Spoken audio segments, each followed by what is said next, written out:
It shouldn't be about who you know or who your father's friends are. The Deputy Prime Minister, Nick Clegg, has promised to make the country a fairer place as he set out a series of measures to improve social mobility. Mr Clegg admitted he'd benefited from a privileged background as Labour accused him of total hypocrisy.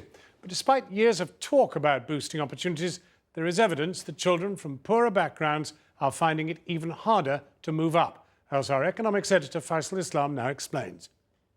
Climbing the ladder, getting a better job, hoping our children will get further up society's ladder than we managed.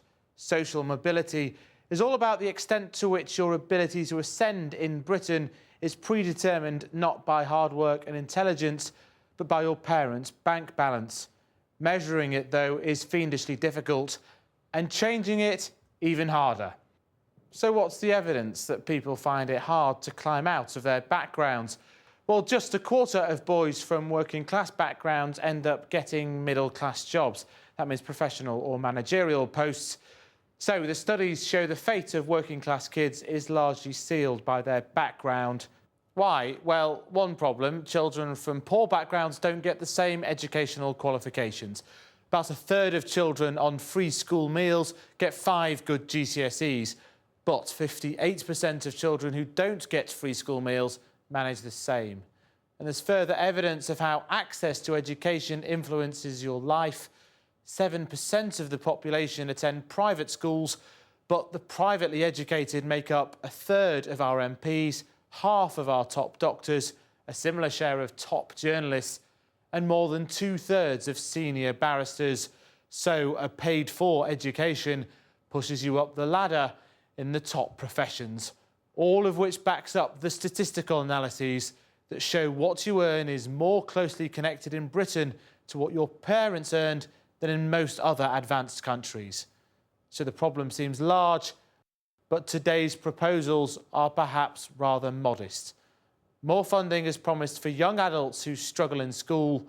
A career service for all ages will be created next year.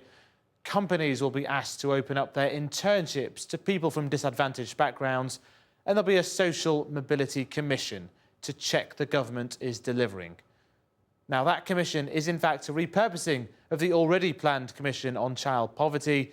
Today, the government effectively downgraded Labour's target to cut child poverty, a target that's likely to be missed. So this is not about equality. It's about life chances and meritocracy.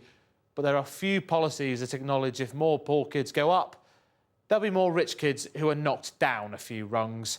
Social mobility can be downward as well as up.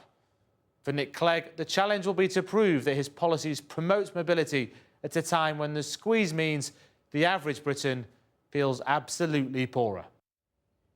Well, before you inundate us with Twitter messages, we're sorry about the spelling mistake in that report. Proposals, of course, does have 2 O's. In the Commons today, Nick Clegg's plans came under heavy fire from the opposition benches. Mr Speaker, I'm afraid the Deputy Prime Minister gave up the right to pontificate on social mobility when he abolished educational maintenance allowances, trebled tuition fees and betrayed a generation for young people. Mr Speaker, when I heard the Deputy Prime Minister was going to launch a commission on social mobility, I thought it was April Fool's Day. In just 10 months, this Tory-led government has launched an assault on the opportunities for young people, especially the poorest.